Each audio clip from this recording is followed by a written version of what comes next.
Assalamualaikum warahmatullahi wabarakatuh. I'm here to continue my presentation about teaching English to young learners. First, let's talk about the concept of teaching English. Brown told that English is one of the international languages used as a means of communication in the international relationship and widely used in all branches of knowledge. Furthermore, states that English is not frequently learned as a tool for understanding and teaching United States or British cultural values. English, however, has become a tool for international communication in transportation, commerce, banking, tourism, technology, diplomacy, and scientific research. Based on the fact it is appropriate that English is included in a local contents of school-based curriculum in elementary school. Therefore, it's necessary to take system of teaching and learning of English to young learners to gain an optimal result. To reach the goal of the teaching and learning of English at elementary school, the English teachers at elementary school should know and apply theories and teaching English to young learners.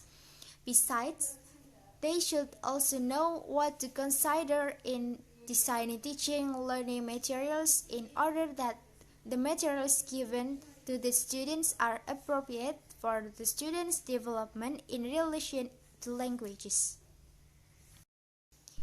Now, I'd like to turn to characteristics related to young language learners, such as elementary school students that Scott and Uteberg state are as follows. They know that the world is governed by rules. They may not always understand the rules, but they know that they are there to be obeyed, and the rules help to turn the feelings of security. They understand situation more quickly than they understand the languages used.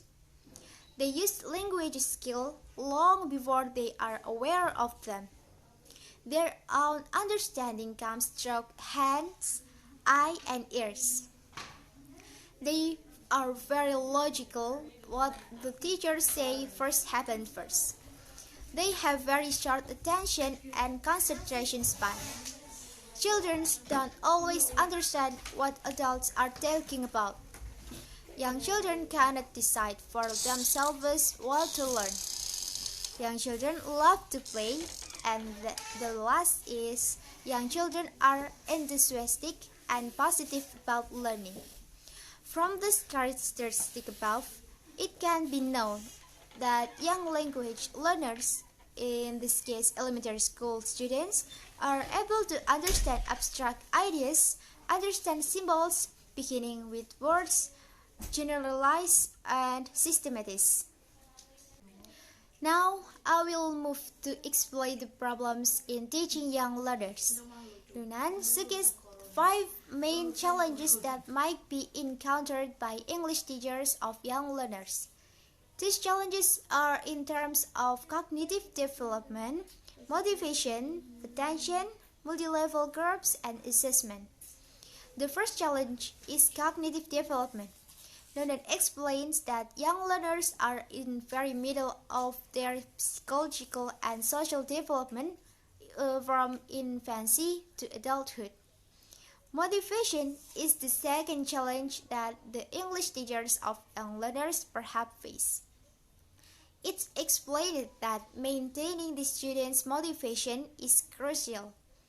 The next challenge is to gain the students' attention. Getting the students' attention is the first thing that the teachers should be able to do, as children's attention period is limited.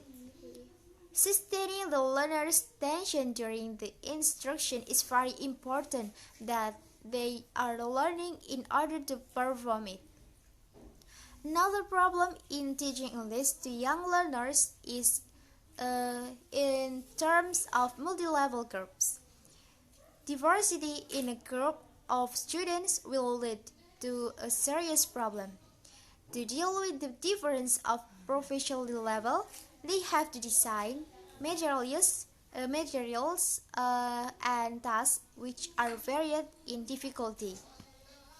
The last but not least is in terms of assessment. Noonan reveals that assessment is needed in order to know how well the learners have done with while the most important assessment is the assessment for the learning process, since assessment is an integral part of learning process. Is that clear? If you understand what I have explained next, we will move to tell you about ways of teaching English for young learners. First, turn lesson into songs. Every English learner, but native or not, is familiar with, at the very least, one classic jingle. Yes, the ABCs are what we turn to for a reminder of what letter comes after Q. Second, creative visual diagrams to illustrate new vocabulary. Head, shoulders, knees, and toes, they are a whole lot easier to point out on a smiling stick man than to write out in a vocabulary list. Visual devices provide a double whammy too. Students can enjoy coloring or even adding on to pictures while also absorbing that the new words they are learning look like. Third, break up solitary study session with games. Childhood education without games is like chicken wings without seasoning of sauce. You simply can't have one without the others. Games are especially effective teaching methods for young learners. And fourth, repeat previous lesson in every class. Assuming their average class duration is only an hour or less, then leave us a lot of time in the day to forget everything a student just learned. Children won't retain as much information as adults, so repetition is key in English for young learners. The conclusion is the English teachers must know not only the students' development related to the language ability in general, but also their students' background as ones, especially the students' characteristic. They could then teach appropriately because they teach at a certain elementary school. In short, the teachers need to consider who their students are and why they learn English. Therefore, they are able to design materials and teach their students naturally all the basics of a social and economic environment. As a result, the students or children master English through exquisition rather than learning. Okay, I have done my presentation. Hopefully you can get my points well.